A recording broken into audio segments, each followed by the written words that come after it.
I mean, sometimes on the road you just get into a routine and you have a good routine, and I think that's helped us in some of these games. We've had early noon games on the road, which I think is the advantage to the road team.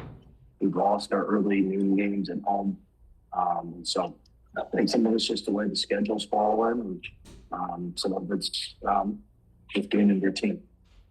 Is there a way for you to be able to use kind of that routine and things like that to take it at home when there's a little more distractions around and they're going to class or different things like that?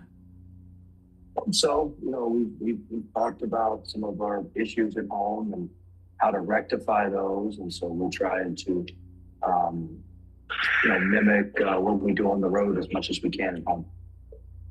We're not turning the ball over.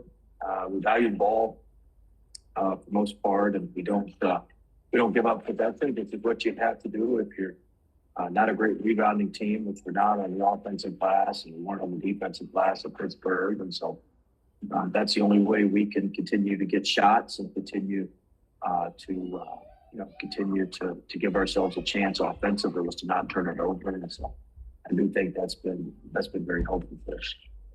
Yeah, I mean, look, he creates gravity for your offense. It's why we're always better with Paul on the floor, because the defense has to account for him, whether we're setting screens with him, running ghost screens for him, running plays for him, whatever it may be. You have to account for Paul at all times, and that is a net benefit to our offense when you have to follow him around, chase him around, and account for where he is. So he's a tremendous uh, weapon when he's making it, but even just being out there, he's a great weapon for us, because the defense is accounting for him at all times. At the end of the Clemson game, I mean, they fouled him because they were so worried about him coming off some pin downs, and so you're just always accounting for him, and that's a benefit to everybody else who's out there with him.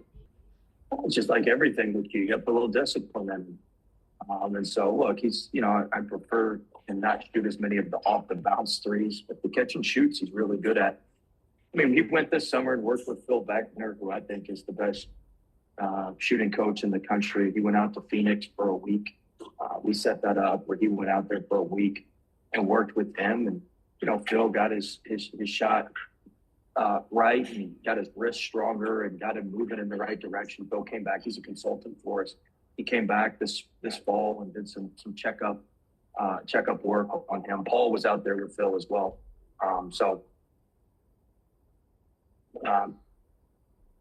Just adds to him. He's had the discipline to shoot it correctly way more times than not. He's redshirting this year. Well, there's he's got some off the court things going on. He's got some medical stuff going on, and we just felt we met with him in his camp, and we all felt like that would be the best course of action for him right now. He's got a lot of things he's working for. Yeah, I mean, they're uber talented. They've got three really, really good guards with George and Starling, and then King, the shooter from Oregon State. And so, I mean, those, and then their front line, Kyle's as good an athlete as you'll see. The freshman Freeman, tremendous player.